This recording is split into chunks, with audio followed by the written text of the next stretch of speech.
Sketch the graph of the function f given f prime and f double prime. The graph has to go through the point P. We are not given any coordinate, but we can use these as reference to sketch the graph of f. To do that, we would need to construct the sign chart for f prime and f double prime. F prime has two zeros. The graph of the first derivative goes through the x-axis twice, and we use those two zeros as critical points. We call them C1 and C2. On the left-hand side of C1, the graph of the first derivative is above the x-axis, so the sign of f prime is positive. From C1, the first zero, to C2, the second zero, the graph of the first derivative is below the x-axis, so f prime is negative between C1 and C2. After the second zeros, f prime is above the x-axis, so the sign of f prime is positive. What this tells us is that the function f is increasing, and then decreasing, and then increasing. For the second derivative f double prime, it crosses the x-axis at 0. On the left-hand side of 0, the graph of f double prime is below the x-axis, so f double prime is negative on the left-hand side of 0. After x equals 0, the graph of f double prime is above the x-axis, so f double prime is positive on positive x values. We now combine the two sign charts and use all of the cut points. The first cut point is C1, the second cut point is 0, and the third cut point is C3 in the combined sign charts f prime and f double prime.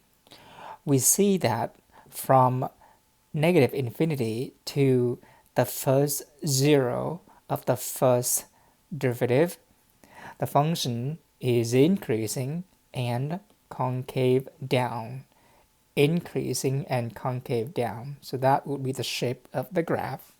From C1 to 0, the graph is decreasing and concave down. From 0 to C2, which is the second zero of the first derivative, the graph of f is decreasing but concave up. And from C2 to infinity, the graph is increasing and concave up. Putting these pieces together with C1, 0, C2, since the first derivative changes its sign as C1 from positive to negative, we know that the graph of f has a local maximum at C1. Similarly, the graph of f prime changes the sign from negative to positive, so the graph of f has a local minimum at C2. At x equals 0, the graph has an inflection point because the second derivative changes its sign at x equals 0. Armed with this information, we can sketch the graph of f. From negative infinity to 1, the function is increasing and concave up. From C1 to 0, is decreasing and concave down, and it had to go through the point P. So when we sketch the graph had to go through the point P. From C1 to 0, it is decreasing and concave down, and it has to go through the point P.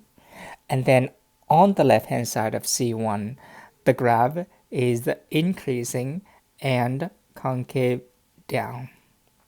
So there it is, the local maximum. From 0 to C2, the graph is decreasing and concave up, we make no assumption that the graph has a 0 as C2.